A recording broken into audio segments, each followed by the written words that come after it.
Welcome to Pigskin Passion TV, and it's your boy, the Black Mamba. Today is December 19th, episode number 50, and guys, we back. We back for semifinal week of fantasy football. Man, can you believe we're almost at the end of another fantasy season? And guys, I was able to pull it off. I beat what I think is one of the best teams in my league. This guy actually can put points on the board at will. I just happened to catch him on a weekend where didn't nobody show up. Tua and the Dolphins, I was happy to see Mostert running touchdowns in instead of Tua throwing for touchdowns. A-Chain could have broke one at any time, but the defense was able to keep him contained. And, of course, Tyreek Hill didn't play. So that was a lot of firepower of his that didn't really put the numbers that they normally put up. And as you can see, my guys, they didn't show up. Dak had been putting up stellar numbers, and he had a dud of a game. And Zach Moss was about to be in for a big game before he got hurt in the first quarter after scoring a touchdown. So I was very fortunate, guys.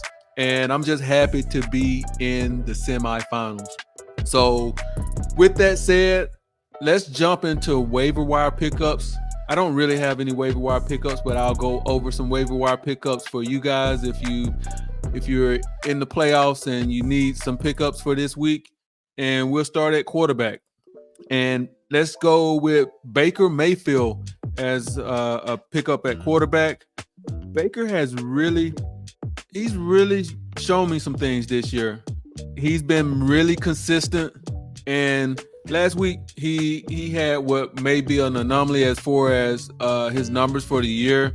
I wouldn't expect those numbers going forward, but he's had top 14 finishes in 7 of the last 9 weeks.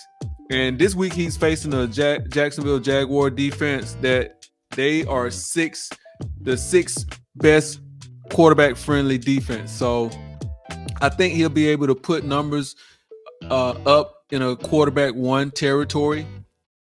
The other quarterback that I would look at would be Joe Flacco. And since he's been named the starter in week 14, he ranks second amongst quarterbacks in passing yards per game. He's averaging about 313 yards, and he's also thrown like 2+ touchdowns in each of his 3 games. Now, with Joe Flacco, you're going to have some risk. He's had 5 interceptions and 2 fumbles over those 3 games, but he makes up for it with his high passing volume. Again, this week they played the Texans, and the Texans are like the 5th friendliest matchup for quarterbacks. So Joe Flacco would be a good pickup this week. If you're in need of a running back, Trey Sermon could possibly be a good pickup. Zach Moss was hurt in the game this weekend against Pittsburgh, and he's saying that he will be able to suit up this week, but guys, you never know. Sermon was able to step up to the plate last week and had 88 yards on 17 carries. So if Moss, for some reason, turns out not to play, Trey Sermon may be a good insert for your starting lineup. At wide receiver, Noah Brown, and he had a great game on Sunday against Tennessee. Even though C.J. Stroud was out versus the Browns, he still had 8 catches for 82 yards and a touchdown, and he led the team in target share. This week, I don't know if Nico Collins will be back, but even if he isn't, C.J. Stroud will be back, and I think that would still be an intriguing matchup having Noah Brown. Even though they're going up against the Cleveland Browns, I think he could still potentially have a good game this weekend. Another wide receiver is Dontavian Wicks with the Green Bay Packers. Over the weekend, he had 6 catches for 97 yards. And over his last 6 matchups, he's had 40 yards in 5 of those games. So he may be a player that you can just kind of plug in and play at your flex 3 position. And if you're in need of a tight end, Tucker Kraft, He had 57 yards this past weekend. And I think this week's matchup against the Carolina Panthers would be a plus matchup for him. So he may be a good plug for your lineup if you're in need of a tight end. And as always, guys, I normally stream my defenses. I think I'm going with the Chiefs this week. They play the Las Vegas Raiders. So I think that they should be able to generate a few turnovers and get some sacks and hopefully get like a special teams touchdown in there somewhere. So I'm gonna roll with the Chiefs this week, but another team that I would look at would be the Green Bay Packers.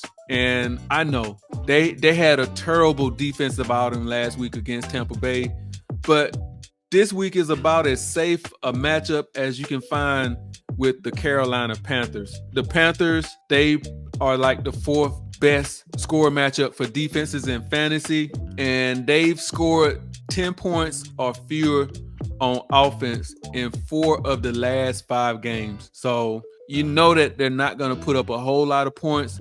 And even though Green Bay pretty much got handled last week by Tampa Bay, they were still able to get to Baker Mayfield 5 times and create 5 sacks. And Carolina, they're high up as far as sacks are concerned. So I like Green Bay this week as a defense if you're in need of one.